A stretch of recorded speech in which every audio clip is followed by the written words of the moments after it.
नमस्कार, मैं दिलीप कुमार आप सभी को द कश्मीर फाइल्स नामक बहुचर्चित सत्य घटनाओं पर आधारित पिक्चर फिल्म एक सत्य कथानक के संबंध में जन चर्चा में लेके प्रस्तुत हो रहा हूँ।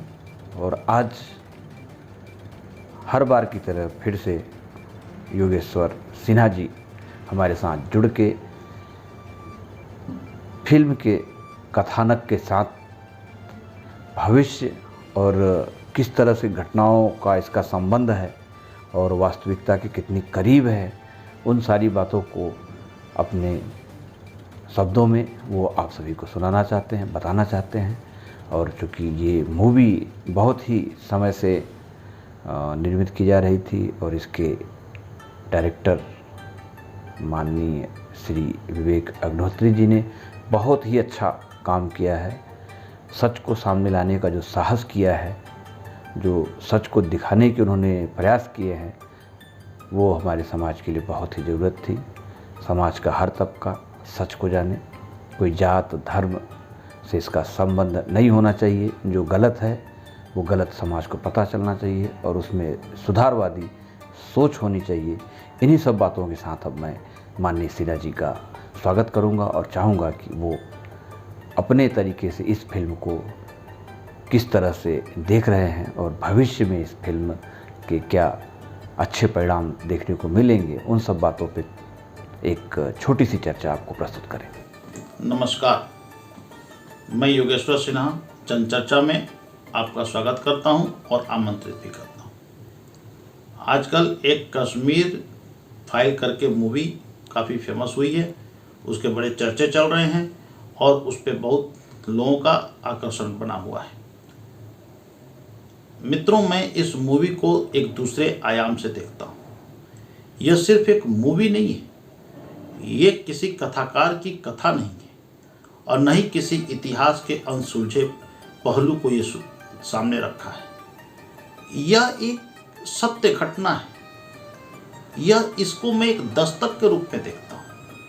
यह एक ऐसा दस्तक है जो एक सभ्य समाज को दस्तक देती है। ये मूवी एक सभ्य समाज को दस्तक दे रही है कि किसी समस्या से आंख मूंद लेने से समस्या का समाधान नहीं हो जाता।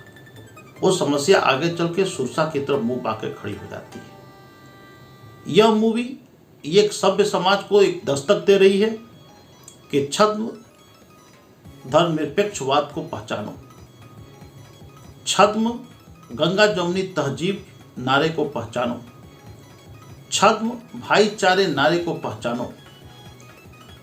यह मूवी ये भी दस्तक दे रही है कि कैसे किसी एक इंतहा पसंद लोगों को सामाजिक, राजनीतिक, वैचारिक, आर्थिक और भौगोलिक संरक्षण दिया जा रहा है।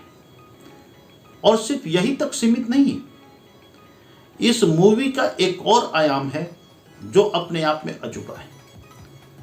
वो आयाम यह है कि यह किसी एक दिन और एक रात की षड्यंत्र नहीं है। यह किसी व्यक्ति द्वारा बनाई गई षड्यंत्र नहीं है।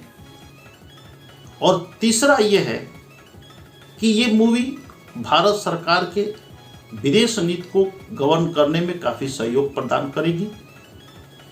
और ये निश्चित रूप से इसके अलावा यह मूवी आज के परिप्रेक्ष्य में उतनी ही कारगर, उतनी ही उपादेय साबित करेगी जितनी इसकी उपयोगिता कल थी। मित्रों, जहाँ तक दस्तक का प्रश्न है, यह हकीकत में एक दस्तक दे रही है। भारत का बहुसंख्यक सभ्य समाज हो, चाहे कोई भी सभ्य समाज हो, वो था में बहुत विश्वास करता है।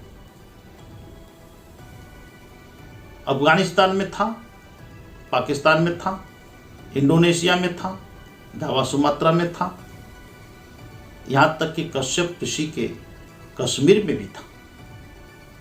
और यही सभ्य समाज की स्थिति रही तो यहाँ भी थामे हो जाएगा। इसका साक्षात उदाहरण कैराना है। तो ये मूवी एक दस्तक दे रही है, विचारों को झकझोर रही है कि देखो, जिसको तुम भाई मानते रहे जिसको तुम बंधु मानते रहे, जिसको तुम अपना मानते रहे, जिसको तुम अपना ही खून मानते रहे, जिसके अपने ही पूर्वज एक दूसरे को एक मानते रहे, वो अचानक रात भर में कैसे बदला? ये संभव नहीं था। वो छद्म रूप से तुम्हारे साथ था, वो छद्म रूप से अमर बेल बन के वो साथ में रहा। नहीं तो ऐसा नहीं होता कि सारे पुरुष चले जाएं, महिलाएं छोड़ जाएं। ऐसा नहीं होता। एक दस्तक है सतर्क रहने की। बिल्कुल। जहां तक मेरे दूसरे आयाम का प्रश्न है, यह एक सुनियोजित घटना है, वो बिल्कुल सत्य है। ये एक रात की घटना नहीं है, ये सदियों पुरानी चलती हुई घटना है। कश्मीर ब्राह्मणों का पूरा गढ़ था। 14वीं शताब्दी में एक राजा था सिकंदर, उसने उसके मूर्तियों को तोड़ा, हिंदू की मूर्तियों को तोड़ा, जबरदस्ती धर्म परिवर्तन कराया और वहीं से ये सिलसिला चला। और ऐसा नहीं कि बाह्य कारण से ही वहाँ पे धर्म परिवर्तन हुआ, ये एक सत्य नहीं है। वहाँ पे एक अपना भी कारण था। लोहार वंश, लोहार वंश के राजा ने जिस तरह के वहाँ पे अत्याचार किया, उसके कर्मचारियों ने जिस तरह की अत्याचार किया, वो भी वहाँ पे धर्म परिवर्तन में काफ़ी सहयोग प्रदान किया। और ये आगे चल के यहीं तक नहीं रुका, ये आगे चल के भी धर्म परिवर्तन, आगे चल के भी ये धर्म परिवर्तन होता रहा और पलायन चलता रहा। 1947 के बाद भी ये कार्यक्रम चलता रहा। 1947 के बाद नेहरू जी के मन में क्या था, ये तो समझ में नहीं आ रहा था। लेकिन ये सत्य था कि शेख अब्दुल्ला ने क्वेट कश्मीर मूवमेंट चलाया, जिसका एक कॉन्फ्रेंस रखा उन्होंने कश्मीर में। हरि सिंह नहीं चाहते थे कि नेहरू उसमें शिरकत करें। नेहरू वहाँ पे शिरकत करने के लिए गए, उनको रोक दिया गया। लाख मना करता किया, भीमराव अंबेडकर भी बोलते रह गए, बहुत सारे नेता बोलते रह गए, श्यामा प्रसाद मुखर्जी ने अपनी जान दे दी, लेकिन नेहरू अपने जिद पे अड़े रहे।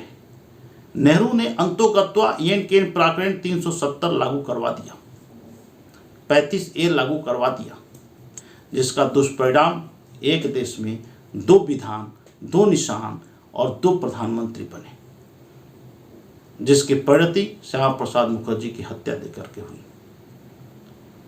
मैं ये नहीं कहता कि कौन गलत किया, कौन क्या सही किया, किस परिस्थितियों में किया, क्या नहीं किया।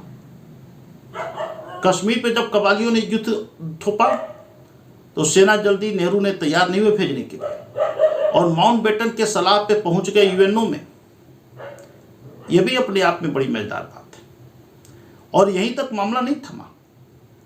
1990 में जब यह घटना घटी, उस समय कोई राज्य सरकार नहीं थी कि ये नहीं कर सकता था कि वो राज्य सरकार है, राज्य करेगी।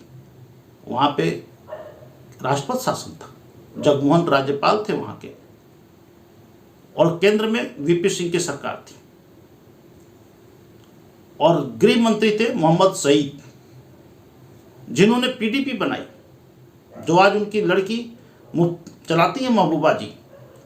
उनको आतंकवादी बालक दिखते हैं, मासूम दिखते हैं, कश्मीरी दिखते हैं, और जो मरता है वो मासूम नहीं दिखता है, वो कश्मीरी नहीं दिखता है। वो कश्मीरियत की बात करते हैं, लेकिन कश्मीरियत से हटा दिया गया ब्राह्मणों को, कश्मीरियत नहीं दिखता है। और तीसरा आयाम, जहाँ तक रही बात टाइम्स स्क्वायर पे प्रमोशन होना, जो डेमोक्रेटिक नहीं मानते थे कि भारत में भी इस्लामिक आतंकवाद की समस्या है, वो इसको स्वीकार करने लगे हैं। मोदी ऐसे ही नहीं इस मूवी को प्रशंसा किए, मूवी को एक्सेप्ट किए, मूवी को देखने के लिए बोले लोगों को। उन्होंने एक सांकेतिक दिया कि देखो, समझो, एहसास करो, आने वाला कल तभी तुम्हारा होगा जब आज तुम इस मूवी को समझ के पहचान जाओगे और छद्म राजनीति से बचोगे और आगे बढ़ोगे। धन्यवाद।